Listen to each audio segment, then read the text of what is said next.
Good morning everyone. Kapwa ka Pilipino, magbasa na tayo natin sariling history book guys. Today is 04 March 2023. History of the Filipino people by Agoncillo and Guerrero. Nandito na tayo sa part 6, the Third Republic. And then topic number 24 na tayo, post-war problems and the Republic. Basa.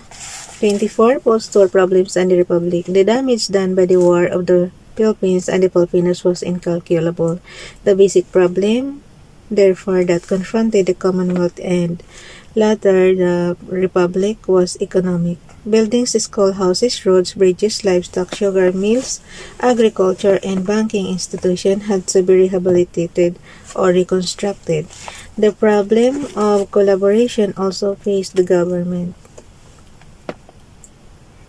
There was confusion in the national scene. The wounds of the recent war were as yet unhealed. The United States gave material and financial aid to the Philippines on condition that the Philippine Constitution should be amended in order to give the Americans parity rights in the exploitation of the country's natural resources. Amidst economic, social, and political confusion, the Republic of the Philippines was born to shoulder the responsibilities attendant to an independent existence. Post-war economic conditions. The ravages of war had left their imprint on the economy of the country. The incomes of the people dipped radically and means of livelihood were reduced tremendously. Poverty resulting from widespread destruction of property, including work animals, was rampant throughout the country. It was estimated that the damage to different industries amounted to about 582,500,000,000 pesos, while domestic assets sustained a reduction of about 798,767,595,000. Various industries suffered great losses rise. Pesos yan guys Various industries suffered great losses rise 140,291,000,000 pesos. Mining 121,210,000,000 pesos. Sugar 94,591,000,000 pesos. And livestock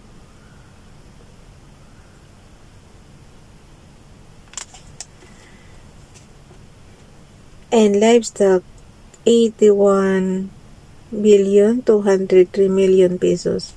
The losses of other industries such as lumber, abaca, coconut, and fishing were inconsiderable compared with the others.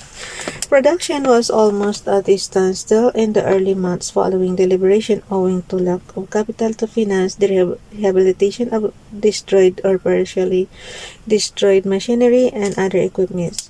Shipping and railways were out of operation, resulting in very limited production and marketing of consumer goods.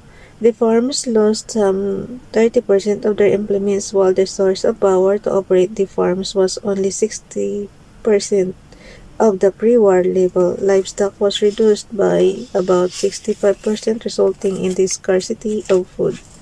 Facilities for irrigating farms were either destroyed or left unrepaired.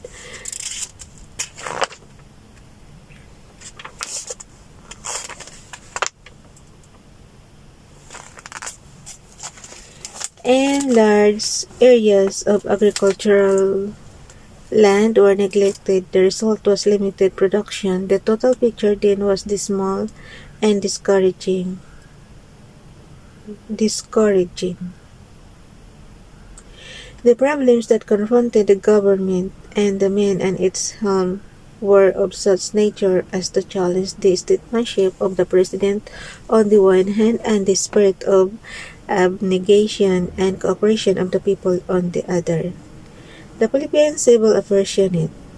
Production was practically at a standstill when the Americans hit the beaches of Luzon, Food was extremely scarce. The condition became worse during the immediately after the Battle of Manila, when the people's attention was centered on saving their lives not only from the atrocities of the Japanese but also from American bombs and guns.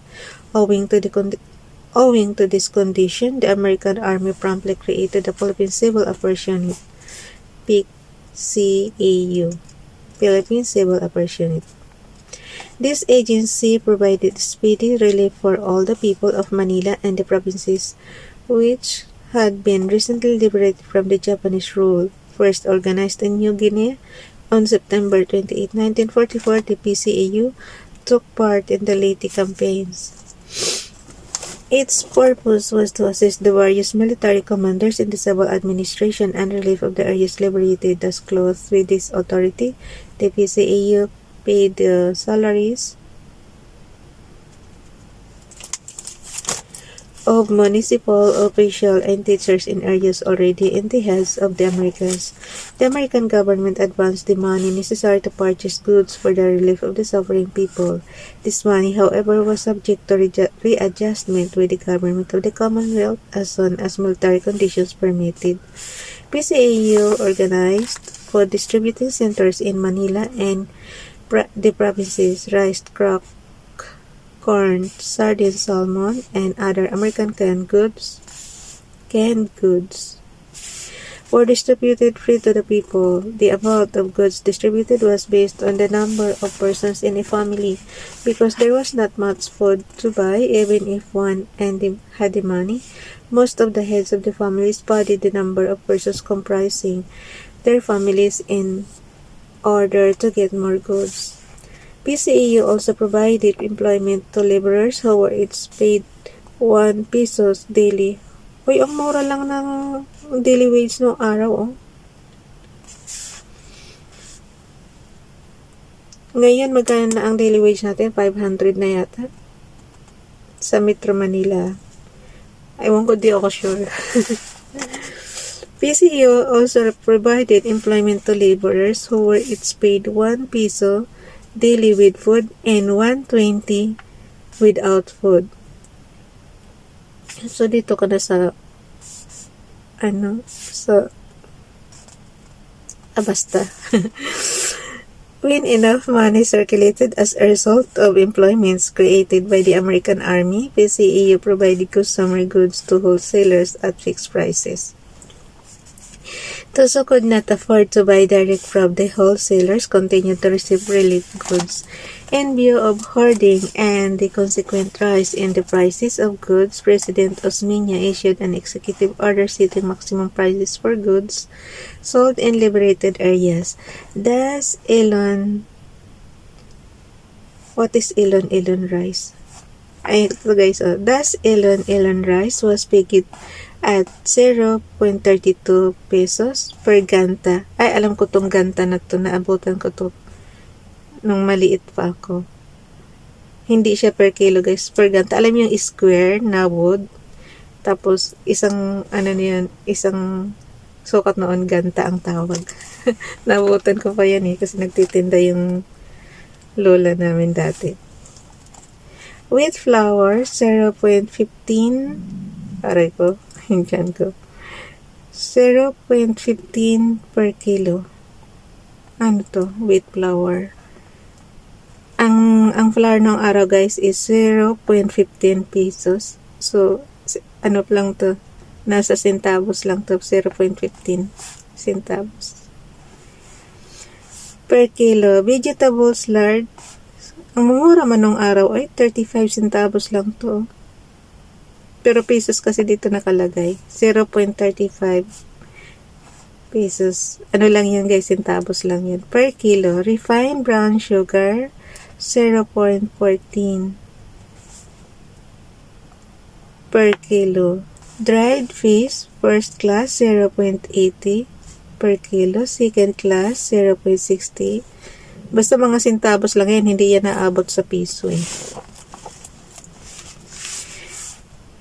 Okay, third class, 0.40 centavos. Fourth class, 0.20 centavos. Two tomatoes, 0.1 Ulitin ko lang ha, sa centavos natin anahin na, basahin. Kasi yung P kasi dyan guys is piso sign yan. So, sa Philippine money yan.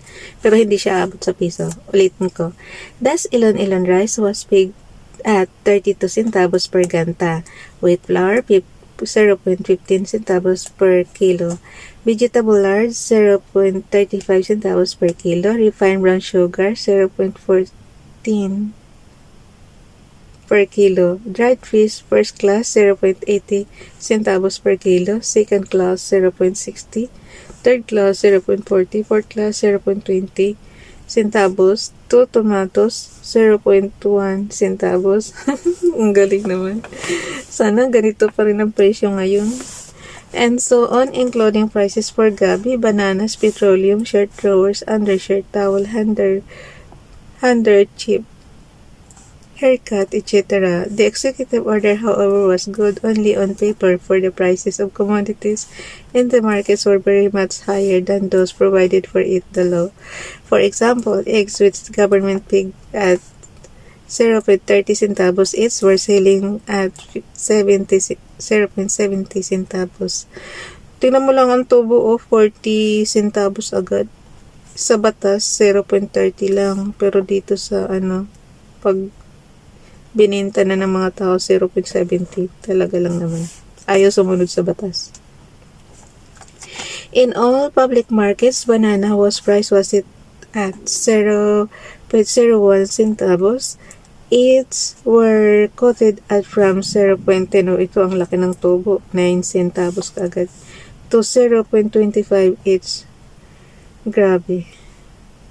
Lakas tumubo ng mga na to. Nevertheless, since there was money in circulation, the people purchased whatever was offered in the markets. There was much grumbling, of course, but the people had no other alternative than to acquiesce to the whims of the profiteers. Basahin ko pa ba itong reorganization? Bukas na to guys. Mahaba kaya. Ay, hindi. Okay lang. Hindi, bukas na to. For March 05. Ilang tulog na lang. Nasa Pinas na tayo. Bye everyone. God bless.